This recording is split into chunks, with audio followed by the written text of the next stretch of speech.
बिस्मिल्लाहिर्रहमानिर्रहीम। अस्सलाम वालेकुम नाज़रीन, आप यूट्यूब चैनल देख रहे हैं। मैं इमरान खान हूँ। आज यौम तकबीर है और वफाकी हुकूमत ने जगह जगह प्रोग्राम्स किए, सूबाई हुकूमतों ने भी प्रोग्राम्स किए। आज के दिन में 26 साल पहले पाकिस्तान ने एटमी धमाके किए और पाकिस्तान का दिफा जो है वो नाकाबिल तस्खीर हो गया। ये मामला शुरू होता है जुल्फ़िकार अली भुट्टो साहब के दौर से, जब पाकिस्तान को पता चलता है कि भारत एटमी ताकत बनने के ख्वाब देख रहा है और अगर भारत के पास एटम बम आ गया तो पाकिस्तान हमेशा एक छोटी ताकत के तौर पे उससे मरगूब हो जाएगा। तो इस सूरत हाल में पाकिस्तान ने भी फैसला किया, फिर इक़दामात लिए गए, वो तारीख का हिस्सा है। डॉक्टर अब्दुल कदीर ख़ान का इसमें बहुत बड़ा किरदार था। डॉक्टर समर मुबारक मन थे, उनकी एक पूरी टीम थी। यहाँ पे बहुत सारे साइंटिस्ट थे जो काम कर रहे थे और उन्होंने दिन रात काम किया। उन्होंने अपनी ज़िंदगियाँ इसी एक काम के लिए वक्फ कर दी और दिन रात एक करते हुए उन्होंने एटम बम बनाने की सलाहियत हासिल कर ली। जो इतलात हैं उनके मुताबिक तो ये है, और जो तारीख के अंदर जो साइंटिस्ट भी क्लेम करते हैं कि पाकिस्तान बहुत पहले एटमी सलाहियत हासिल कर चुका था। पाकिस्तान के पास एटमी सलाहियत मौजूद थी और पाकिस्तान एटमी धमाका करने की कैपेसिटी रखता था, लेकिन पाकिस्तान इसका तजुर्बा नहीं कर रहा था। एटम बम मौजूद था लेकिन तजुर्बा नहीं कर रहा था। फिर 1998 में भारत ने 14 मई को एटमी धमाके किए। जब भारत ने एटमी धमाके किए तो उसके बाद पाकिस्तान के ऊपर, पाकिस्तान के अंदर बहुत दबाव बढ़ गया। नवाज शरीफ उस वक्त पाकिस्तान के वज़ीर आज़म थे और नवाज शरीफ के ऊपर दबाव बढ़ता गया। उन्होंने अपने बहुत सारे साथियों से मशवरा भी किया। उस वक्त जो नवाबाद अखबार के मालिक थे निज़ामी साहब, उन्होंने मियाँ नवाज शरीफ साहब को कहा कि आप एटमी धमाके कीजिए वरना कौम आपका धमाका कर देगी। नवाज शरीफ साहब ने अमेरिकन दबाव की वजह से बहुत प्रेशर लिया हुआ था, लेकिन फिर उसके बाद एटमी धमाके पाकिस्तान को करने पड़े। जो उस दौर के गवाहान हैं वो ये कहते हैं कि नवाज शरीफ का दौर ज़रूर था, लेकिन नवाज शरीफ बहुत हिचकिचाहट का शिकार थे। नवाज शरीफ ने वो बटन दबाने से भी इनकार किया जिसको दबाते ही एटमी धमाके होने थे। यानी ये एक तारीखी मौका था कि पाकिस्तान एक एटमी कुव्वत बनने जा रहा था और नवाज शरीफ साहब बटन दबाकर खुद इसका इफ्तिताह या आगाज़ कर सकते थे, लेकिन नवाज शरीफ ने इस हथियार का बटन दबाने से गुरेज किया ताकि उनका रिकॉर्ड साफ रहे और जब भी उन्हें पूछा जाए वो ये कह सकें कि जनाब मैंने तो बटन भी नहीं दबाया था, तो मैं उसके हक में नहीं था, लेकिन पाकिस्तान की एस्टेब्लिशमेंट, पाकिस्तान की अवाम और पूरा का पूरा पाकिस्तान ये मुतालबा कर रहा था, तो ये होना था। डॉक्टर अब्दुल कदीर खान साहब ने फिर ये एटमी तजर्बा किया और पाकिस्तान एटमी कुव्वत बना। आज यौम तकबीर है। पाकिस्तानियों को एटमी कुव्वत बनने पर मुबारकबाद। पाकिस्तान वो वाहिद मुल्क नहीं है जिसके पास एटमी कुव्वत है या जो एटमी धमाके कर चुका है। दुनिया में बहुत सारे मुल्क हैं, यानी अमेरिका जिसने सबसे पहले एटमी धमाका किया 16 जुलाई 1945 को। उसके बाद रशिया ने किया एटमी धमाका, तजर्बा किया 29 अगस्त 1949 को। फिर बरतानिया ने किया एटमी तजर्बा 3 अक्टूबर 1952। फ्रांस ने किया उसके बाद 13 फरवरी 1960। चीन ने किया एटमी तजर्बा 16 अक्टूबर 1964 और उसके बाद इंडिया ने किया 18 मई 1974 को इंडिया ने एटमी धमाका किया और पाकिस्तान ने 28 मई 1998 को एटमी धमाका किया। और शुमाली कोरिया आखिरी मुल्क है जिसने एटमी तजर्बा किया है। ये एटॉमिक मुल्क आखिरी है, इसके बाद किसी और ने नहीं किया। तो ये 9 अक्टूबर 2006 को इन्होंने एटमी तजर्बा किया। 8 ममालिक हैं दुनिया में जिनके पास ये कुव्वत है। यानी अमेरिका के पास ये कुव्वत लगभग 79 साल से है, रूस के पास 75 साल से है, बरतानिया के पास 72 साल से है, फ्रांस के पास 64 साल से है, चीन के पास 60 और इंडिया के पास 50 साल से ये कुव्वत मौजूद है। जबकि शुमाली कोरिया के पास भी 18 साल से एटमी कुव्वत का स्टेटस मौजूद है। लेकिन पाकिस्तान वो वाहिद मुल्क है जिसके अंदर छुट्टी दी गई है इस दिन। ये बाकी जितने भी मुल्क हैं ये पाकिस्तान से ज़्यादा मजबूत मईशतें बन चुके हैं। ये पाकिस्तान से आगे जा रहे हैं मईशत में। हमारे मुल्क की हालत बहुत ख़राब है। इस खित्ते में जो सबसे महंगी बिजली है वो हम बेच रहे हैं। यानी बाकी मुल्कों की निस्बत 3 गुना 4 गुना की कीमत में बिजली हम बेच रहे हैं। अफ़गानिस्तान हमसे बहुत कम कीमत में बिजली बेच रहा है। इंडिया हमसे बहुत कम कीमत में बिजली बेच रहा है। श्रीलंका इवन जो अभी डिफ़ॉल्ट कर गया था वो भी हमसे बहुत कम कीमत में बिजली बेच रहा है। बांग्लादेश कर ले, बाकी आसपास के नेपाल, भूटान, किसी भी मुल्क का आप जिक्र करें, सेंट्रल एशिया में इवन वो तमाम ममालिक हमसे बहुत सस्ती बिजली बेच रहे हैं। ईरान भी लेकिन पाकिस्तान इस खित्ते का एक ऐसा मुल्क है जो सबसे महंगी बिजली बेच रहा है। गुर्बत भी है, महंगाई भी है, बेरोजगारी भी है। इसके बावजूद हमने सिर्फ सियासी मकासद के लिए जिस दिन हमने एटम बम का तजर्बा किया उस दिन छुट्टी अनाउंस कर दी। कब? 26 साल के बाद। सिर्फ इमरान खान को नुकसान पहुंचाने के लिए, अपने सियासी फायदे के लिए, सियासी गेन के लिए अखबारात में इतने बड़े बड़े इश्तिहार हुकूमत पाकिस्तान ने लगाए कि जो मुल्क जिसमें वजीर आजम यह कहता है कि हमारे पास एक धेला नहीं बचता, वजीर आजम यह कहता है कि चाय पीने के पैसे भी जो है जो हमारे दफ्तरों में पी जाती है वो हम कर्जे से लेते हैं, उस मुल्क के अंदर एक ऐसे आदमी की फोटोएं लगाई गई अखबारात के अंदर जिस आदमी का मौजूदा हुकूमत से ताल्लुक नहीं है, यानी नवाज शरीफ ना वजीर आजम है, ना वजीर है, ना मुशीर है, कुछ भी नहीं है, एक पार्टी का सरबराह है। और नवाज शरीफ की फोटोएं जो हैं हुकूमत पाकिस्तान ने अपने लोगों के साथ बहुत बड़ी बड़ी करके तमाम अखबारात में लगा दी हैं। फोटो किस किस की लगाई जरा ये आप देख लें। इसमें जनाब लिखा है कि वतन के हम रखवाले हैं, हम 28 मई वाले हैं। ये 28 मई वाले इसलिए लिखते हैं कि 9 मई के ऊपर ये, क्योंकि 9 मई का जो एक पाकिस्तान तहरीक इंसाफ को मुश्किल का सामना है 9 मई के हवाले से, उसका फ़ायदा उठाने की हमेशा PMLN और इमरान खान की मुखालिफ जमातें कोशिश करती हैं। तो यहाँ पे एक बिल्कुल ब्लर सी तस्वीर लगाई है जुल्फ़िकार अली भुट्टो की, और आगे नवाज शरीफ की उस दौर की तस्वीर लगाई है कि बड़ा एटमी धमाका किया मियाँ साहब ने, और ऊपर छोटे भाई शहबाज शरीफ की फ़ोटो लगाई है और ये लिखा है कि एटमी कुव्वत बनाया था, माशी कुव्वत बनाएंगे। पाकिस्तान में सबसे ज़्यादा हुकूमत करने वाली जमात आज भी पाकिस्तान को कहती है कि माशी कुव्वत बनाएंगे। मुझे तो उन लोगों की अक्ल पे मातम करने को दिल करता है जो आज भी इनकी बात पे यकीन करते हैं। 5 दफ़ा वज़ीर आज़म, 5-6 दफ़ा वज़ीर आला इनके आ गए, इसके बावजूद ये कहते हैं हमें मौका मिला तो हम बनाएंगे। भाई जितना मौका आपको मिला पाकिस्तान की तारीख में किसी को नहीं मिला। इस अखबार के अंदर जो सबसे तकलीफ दे चीज़ है वो पता क्या है?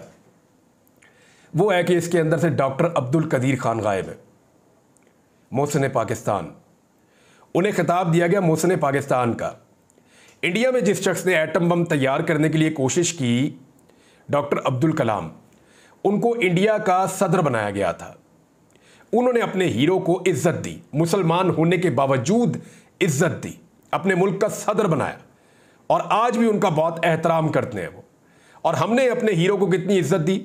नज़रबंद किया, परेशान किया, केसेस के अंदर घेरा, और वो अपने मुंह से कह रहे हैं कि 4000 कुछ उनकी पेंशन उनको आती थी जब उन्होंने एटम बम बनाकर पाकिस्तान का दिफा नाकाबिले तस्खीर कर दिया। तो उसके बाद क्या यही सलूक करना था हमने मोहसिन पाकिस्तान के साथ?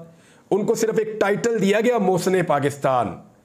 जिंदगी के आखिरी दिन उन्होंने जिस तरह गुजारे, मेरे कुछ दोस्त हैं जो उनके बहुत करीब थे, वो मुझे बताते हैं कि डॉक्टर साहब बहुत खाइफ थे पाकिस्तान की एस्टेब्लिशमेंट से और पाकिस्तान की हुकूमतों से। स्पेशली वो नवाज शरीफ से बहुत नाराज़ थे कि नवाज शरीफ ने उन्हें वो इज्जत नहीं दी जिस इज्जत के वो हकदार थे, कौम ने ही नहीं दी एक तरह से। लेकिन आज भी आप देखें ना कि अखबार के अंदर हुकूमत पाकिस्तान इश्तिहार छापती है, नवाज शरीफ का मुंह लगा देते हैं उसके ऊपर भी, और डॉक्टर अब्दुल कदीर खान साहब कहीं नहीं है जो मोहसिन पाकिस्तान है, जिन्होंने ये एटम बम आपको बना कर दिया था, जिनको खुद नवाज शरीफ ने कहा था कि ये मोहसिन पाकिस्तान है। जो अपने मोहसिनों को भूल जाए वो कितना खुदगर्ज होगा, आप यहां से अंदाजा कर लीजिए।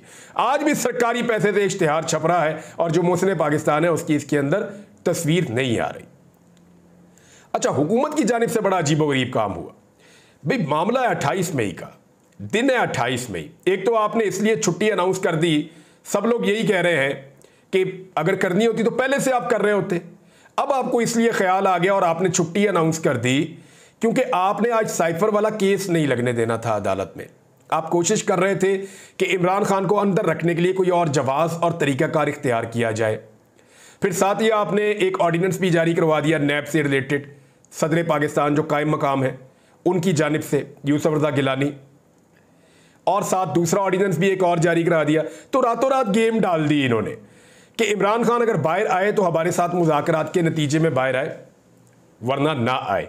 अब हुकूमती वज़रा सुबह से लेकर शाम तक या शहबाज शरीफ की तकरीर सुन लें, नवाज शरीफ की सुन लें, बाकी सब की सुन लें, तो ऐसा लगता है कि इनको इमरान खान फोबिया हो गया है।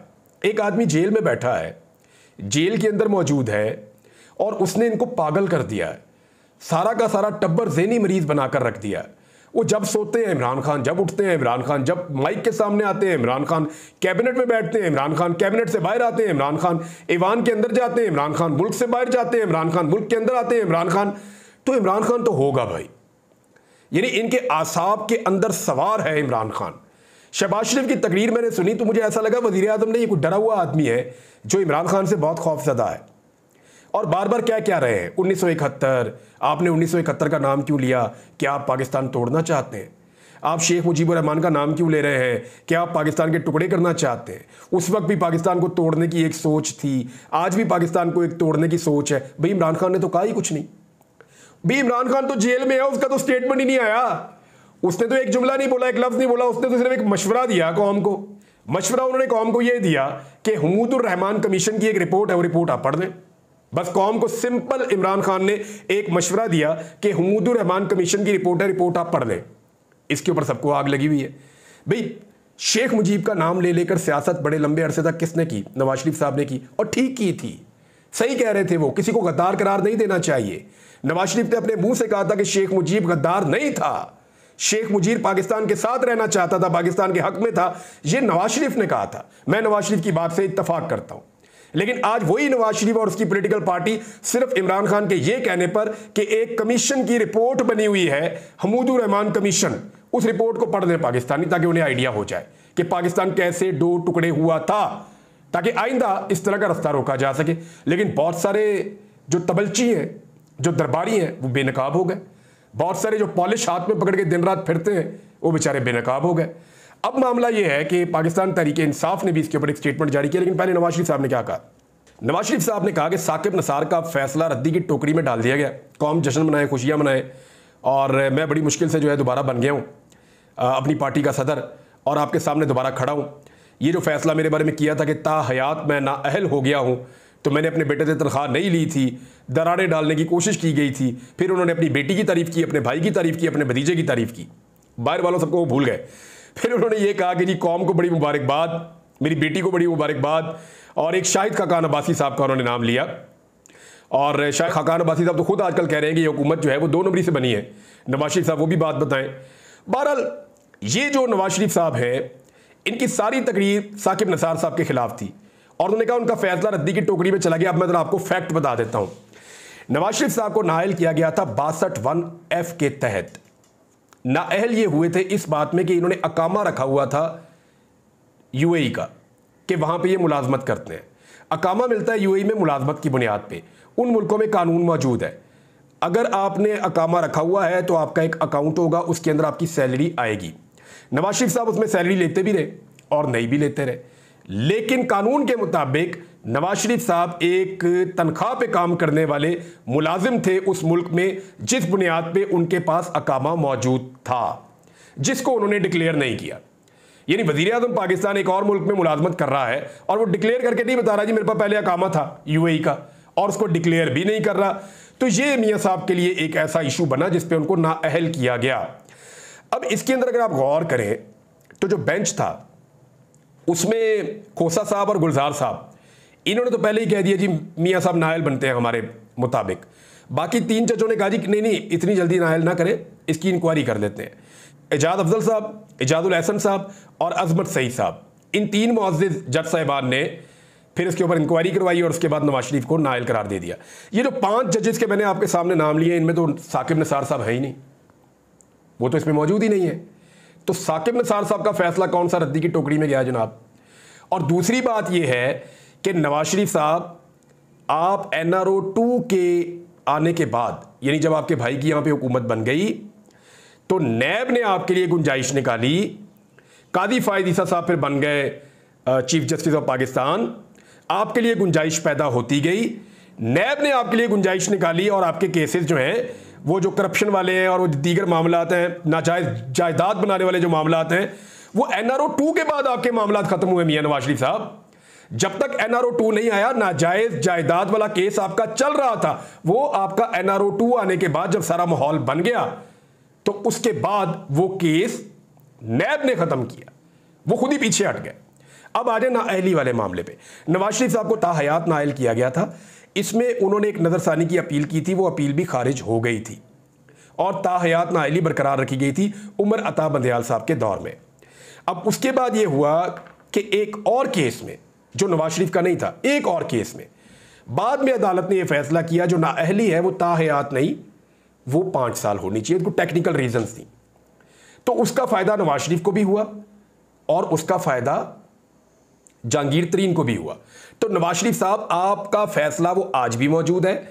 आप 5 साल की नाअहली काट चुके हैं। 5 साल की नाअहली काटने के बाद अब आप दोबारा एलिजिबल हो गए हैं। आप इलेक्शन भी लड़ सकते हैं, आप पार्टी के सदर भी बन सकते हैं।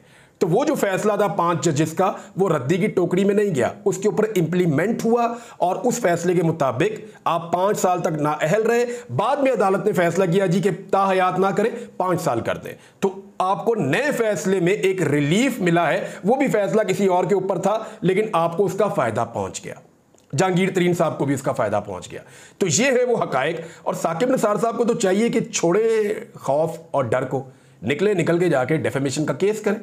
उनका बेटा एक एप्लीकेशन देकर केस कर सकता है नवाज शरीफ पे, फिर देखते हैं नवाज शरीफ साहब कितना बोलते हैं। तारुल कादरी साहब केस कर सकते हैं नवाज शरीफ पे। पाकिस्तान तहरीक इंसाफ ने इसके ऊपर अपना स्टेटमेंट जारी किया है। तहरीक इंसाफ ने कहा जी कि चेरी ब्लॉसम और हवारियों की बेहुदा बयानबाजी की शदीद हम मजम्मत करते हैं। अवाम की जानिब से मुस्तरद शुदा एक बुज़दिल भगौड़े की तस्वीर लगाकर अवाम के पैसे से कौमी एटमी प्रोग्राम को अपनी घटिया सियासी इश्तिहारी मुहिम के लिए इस्तेमाल करने पर भी कड़ी तनकीद करते हैं। पाकिस्तान का जोहरी प्रोग्राम पाकिस्तान का अवाम का असासा है, जिसका आगाज़ कौम ने अपना पेट काट कर किया और अपने पेट पर पत्थर बांधकर इसे मुकम्मल करवाया। अब्दुल कदीर खान की क़यादत में कड़ी मेहनत से पाए तकमील पर पहुंचाया। बात बात पर पैर पकड़ने वाले बुज़दिल भगौड़े की बजाय आज के रोज़ कौम के हकीकी मौसनों को खराज तहसीन पेश किया जाए। और चीज़ें आपको मैं बताऊंगा, लेकिन बाद में बताऊंगा। एक चीज़ जाते जाते आपको बता दूं कि मलिक रियाज साहब की एक ऑडियो आई है, और आई नहीं, वो आई है, यानी वो डेलिबरेटली आई है, मुझे ऐसा लगता है। और मलिक रियाज साहब की एक वार्निंग है। उन्होंने कहा मैनू ना छेड़ो, क्योंकि अगर मुझे छेड़ेंगे तो मैं बहुत कुछ जानता हूं और मैं सारा कुछ बता भी दूंगा। क्योंकि मलिक रियाज साहब के ऊपर दबाव डाला जा रहा था इमरान खान साहब के खिलाफ गवाही देने पे, उन्होंने इनकार कर दिया। अब उनका जो पाकिस्तान के अंदर कारोबार है उसको नुकसान पहुंचाया जा रहा है। वो एक कारोबारी आदमी अपने कारोबार का नुकसान तो कभी बर्दाश्त करता नहीं है। तो कारोबारी आदमी के पास जब राज होना तो ज़्यादा खतरनाक हो जाता है। और जितने राज मलिक रियाज के पास है ना, बहुत सारी हार्ड ड्राइव्स भी आप इकट्ठी कर लेना तो इतने राज नहीं हो सकते। तो मलिक रियाज साहब ने कहा जी मैंने एक पूरी की पूरी वीडियो भी रिकॉर्ड करवा रखी है, और अगर मेरा नुकसान होगा ना तो फिर मैं सारा कुछ ही बता दूंगा, इंकशाफ कर दूंगा। ये उनकी एक ऑडियो सामने आई है। उसके बाद बहुत सारे लोगों की नींदें हराम हो जाएंगी, क्योंकि बेशुमार लोगों के बेशुमार कारनामे। वैसे मलिक रियाज ने अगर कौम पे कोई एहसान करना है ना, तो मेहरबानी करके अपनी पूरी आप बीती में जिस जिसको जो दिया है ना, और जिस जिससे जो लिया है, वो सारा कुछ एक दफ़ा बता दें, और अगले 50-100 साल के लिए पाकिस्तान का भला कर जाए। अब तक के लिए इतने, अपना ख्याल रखिएगा, अपने चैनल का भी। अल्लाह हाफिज़।